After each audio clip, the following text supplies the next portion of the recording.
one yung itubo mo diya sa inyong pag-alagad sa Ginoo. Isip inyong pastor dire nga gitiyalan sa inyong mga kalag. Usapod mi nga nagampo para sa inyo ha. Then pasalamatan akong Ginoo nga ang mga prayers na i-answer yun kay di na mga ulaw. Sa una, murang mag-grade yun akong spirit na nasubo gani ko nga murag mo tuman. Ikaw ay, ang laki ko. Kaya, tulog ako na ako. Murag ka lang. Kaya makana ka mga lagi nito-reperminti na lang. Pero karon, salamat nito sa Ginoo nga ingana mo, gipromote mo sa Ginoo una sa inyong spiritual, sa inyong relasyon sa Ginoo, sa inyong kung kanang sa inyong habang nakamaon na gyud. Praise God gyud. Kay sa inyong mga pagsulti ganina, radyo mo mga tinuod nga magwawali. Sister Cecil, rabi lalong kayo. Katong mga istorya niyang gawa sa baba nga dapat dili nimo isulti. Kay kung masulti nimo nga dautan ang yawa mo imo kuan ato. Tinuod na siya gyud. Kay sa una, what you confess is what you possess. Mao ginay nakasulod sa una-una nga dapat ang mga negative nga mga istorya dili gyud istorya. Kung masulti man galing bawion gyud nato, wala kay 24 hours tuwag yung bawion nga Lord dili to tinuod dito nakutugot ang hitabo sa ilo ako. Mao na nga itong mga buhato din. Ang akong magpasalamat sa Ginoo sa karon nga tuig manggod gikuha sa Ginoo akong mama. Bisan tuod nga ingon ana nga gikuha sa akong mama na kauna-una ganina dito ko sa tindahan ni Inday suportaran na rin taon ako magulang sakit akong tuhod, kapoy, lamig gid kahuway. Pero tungod nga maluoy ko sa iyahan nga walay sa mga daghang tindira ba. Gahapon pila rami ako ra si Gia o si Adong. Nya kinahanglan biya ng daghang tindira kay kinahanglan ang ilang habang dapat ilahang paningkamutan kay ang ilang mga baligya daghan biya kayo tama na biya nag 31 sa gabi eh. Lalo to tanan dili to nimo mapa-sold nimo tong mga kuan. Ang uban ng mga paninda ganina naluoy ko sa akong magulang kay wala na jud akong magulang kay gabi ini suroy man si Adong nya wa jud pa ni uli. Siyempre kami manguli kami kay natay bunuhaton. Nilak siya dito maayo dahil yung dilambos ng iyang kuan unsa nagtinasok man unta. Nga nginganion man ko dili man ko daotan. Ana siya grabe po dahil yung mga kuan kasi ko galingon kikat lang sa banang malas ko. Astala malas lang gyapon ko. Ana gid siya tinupod gyud nga naitabo sing kinabuhi ngayon anak. Mato akong i-comfort siya dahil dahil sige lang dahil nga ni magiging na masaman sa marang nalita pero sige lang anak lang ko i-comfort na ko siya pero sige din siya hilak kaya nato sige hilak ako nag-text ko ni Adong nga may gay kaya nabasahan niya yung kulit na dirito kay lahit man ako ang tindira lahit ko na nga ikaw tagiya kaya nagkamot mo dyan ka kay siyempre na di ko na pa ani dakuha na magkaplunong ani oy ang tindira makadawat man nagsweldo okay na nagaunsa na mong baligya niya. Nya si Inday, hindi mo pa itong putos-putos, mukagto pa dito sa mga display. Lukoy na dyan guys, ang gano'n tarong una-una, tabangan pagay na ko siya. Tuuna ko, kunayon ako ba nga, dili lalim ang ginikanan. Dili lalim. Kita mga ginikanan na kasi natin, nagita kung sa itong support sa itong mga anak, kung sa nato sila kamahal, kung sa nato nga isacrifice sa itong kaugalingon. Huwag mo po na sa akong mga kasing-kasing. Sometimes, nasamaran, pero kinahanglan nga, dili lang nako i-big deal. Kay kung i-big deal nimo ang mga samad sa imong kasing-kasing, dili man pud ma-resolve. So dito na lang gid sa Ginoo.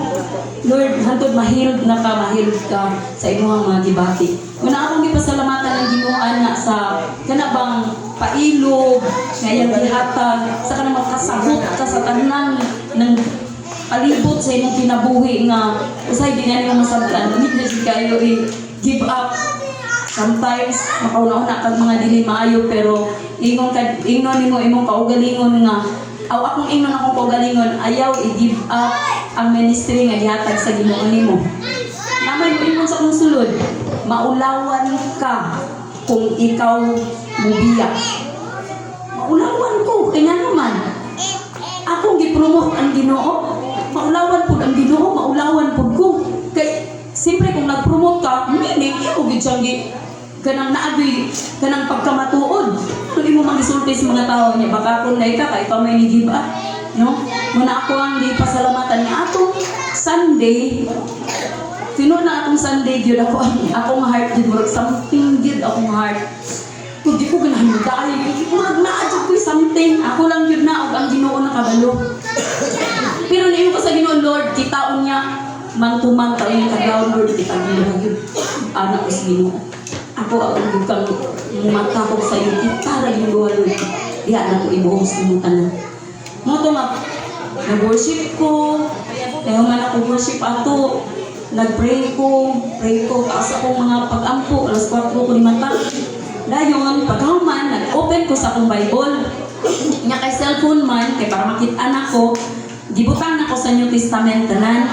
Payin ako, Lord, kung asa akong pisliton ani, magpiyong ko din, asa magpislitan ako, kung unsay mo gawas, mauna na imong mensahe karon sa kuha. Oh, so kini nga message mo yung mensahe sa kuha. Ang title ani is, sa pinakatumoy ani nga mensahe is, your labor is not in vain. Kaya mo mga paghago, dili na kawas, kubangay siya. So, ana siya dili siya sa Korinto, kaya ang Korinto mag-focus, pero ang dili sa, doon na pamagod siya mga mensahe nga iyang ipaabot nato karon gyud kay mauni gyud ang iyang gipadayag. Unya, kuan pud ni kayo, fit pud ni sa ato karong kinabuhi, nga mutabok na ta sa laing tuig sa ato ang kuan journey. Ingon siya diri sa Galatia 6:2 hangtod sa unahan ni siya.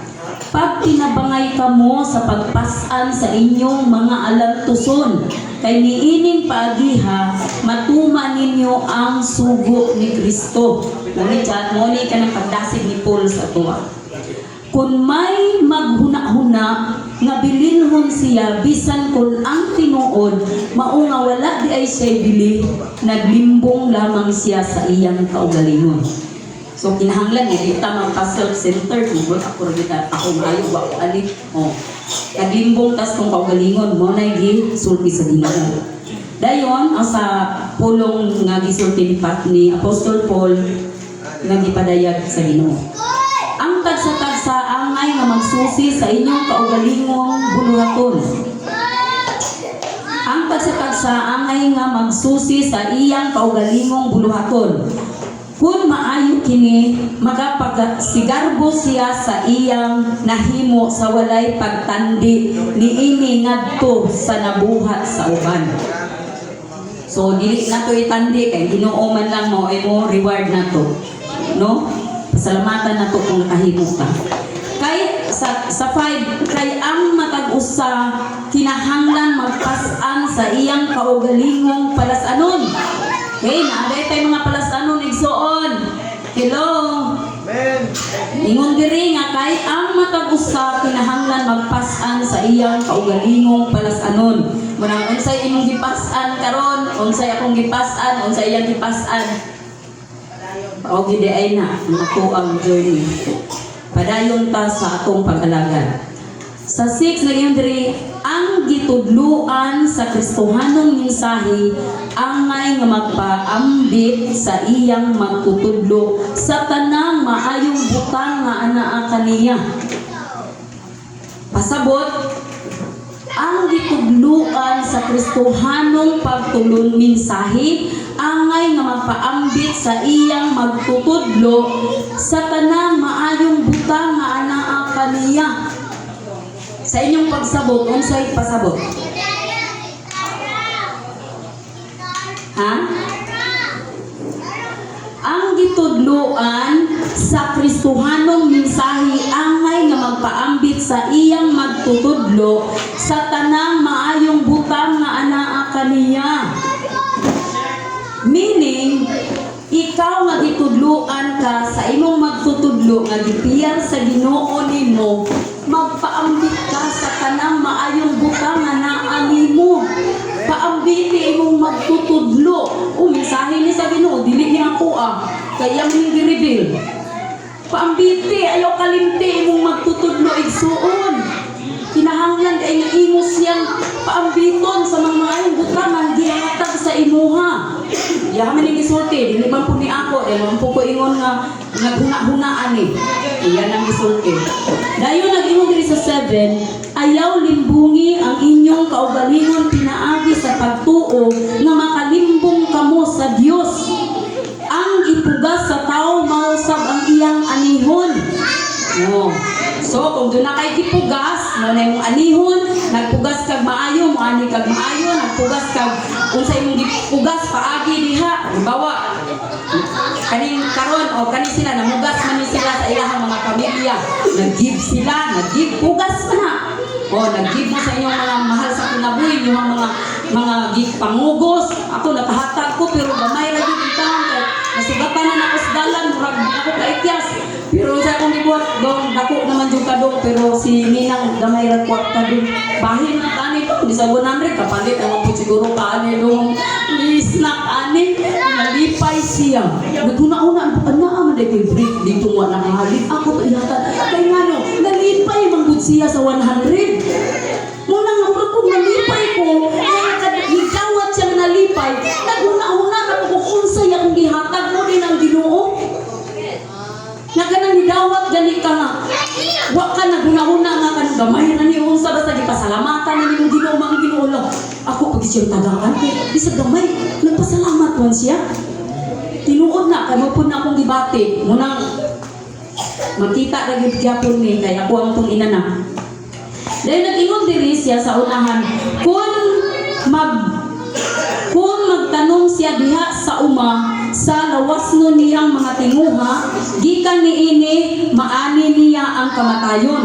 Oh, uyaw kay niha kanang lawasno nato nga mga tinguha makaani di ini kamatayon. Kamatayon dili physical, kamatayon pud spiritual. Kaning lawasno nato mga tinguha bantayan nato ni. Dayon nag-ingon diri sa unahan nga kun magtanong siya diha sa uma sa espiritu maani niya gikan sa espiritu ang kinabuhing walay katapusan. Importante gyud ini kaning espiritual nato nga pagpugas. Mao gyud ini sa pinaka-importante kay laliman kang ani nimo kinabuhing walay katapusan. Imagine, so nindot og ani kung magtanong ka sa mga espirituhanong lugar. Diri na ta sa 9. Busa dili kita magtinapulan sa pagbuhat ug maayo. Kay kun magmadasigon kita, moabot ang panahon nga makaani gayud kita sa bunga ni ini. Amen. Sa advent sa ato sa Ginoo this year. Na kung ato ning himuon sa ato ang kinabuhi by next year ato ning aplikan, muna daytay anihon. Your labor is not in vain. Even ang imuhang kanabang itawag nato og attendance na kada Domingo na your labor is not in vain igsoon. Even na nag-share ka sa imong blessing para sa mga bata na makasnack sila, your labor is not in vain. Even sa imong pagsulod sa panudlanan dinhi sa church, your labor is not in vain. Labi na ang imong gibuhat diya sa Ginoo, pag-share sa pulong sa Ginoo, your labor is not in vain. Kay ang ani anak kinabuhing walay katapusan. Kay ang imo pong gisultian makaani pod og kinabuhing walay katapusan. Maluwas man. Mo nang kinahanglan this year 2026 para sa kuha mo kwan kinang muspekta para muwin og mga kalag. Matag usa muwin ta bisag isa. Ato yun ang himuon kay mo na kalipay sa Ginoo. Mao gyud pinakakalipay sa Ginoo. Usagod na maluwas, million of angels ang magakalipay sa kalanita. Imagine, sa una sa kadasig. Anak ko Lord, grabe. Ako karon murag ka lang baga nakampante ko nga si pastor. Kamaon na si pastor makahimo. Murag nakampante ko. Pero sa una igsuon, pag manawag na ko na ari diri luparon ko na pakyaw na ko ng motor kay ako adyung sumbaron ng mga problema kung sa panginahanglan financially kung kinahanglan og financial muhulbot ko muhatag ko para masulbad ilang problema na ay mga tao magsakit maguol ko magunaw na ko sa jud ko tabang ani muduol sa kuha kina makakita og paagi nga natabangan jud nako sila ing ana kong heart sa una even sa dito pa ko sa una sa ilang pastor bisag di ko nila ingnon igo lang ko makadungog og wala problema sila. Naguna-una na ko asa ko magkuha para ko makatabang nila. Mao gina akong heart. Mo bitaw nang giingnan mis Ginoo. Gitawag mo sa ministry nga dili ka mo hatagan kung dili ka mo manghatag. Mao gina ang tawag sa mo wala. Inana day Lord, pero pasalamat ko sa Ginoo, mga anak sa Ginoo diri mga gihatago. Kay naka-enjoy pud mi sa inyong mga blessings. Pero mao nay calling sa Ginoo sa mo nang dili na may matingala kung naa salamat kay Lord, kung wala ginamot mi para kinahit jud. Mo na amo ang kuan ka na mindset sa amo na kinahanglan maningkamot ta kung naa salamat, additional blessing magamit nato para pud sa ato ang paghinahanglan. Muna dako kay kong pasalamat sa Ginoo sa inyong mga kalag mga igsuon. Kay mingaw kayo ang buluhaton dinhi kung wala pud mo. No, mingaw kayo mo bitaw nang ako pagka wala kani blanco-blanco na diyan. Magsige na ko na asa man siya, asa siya.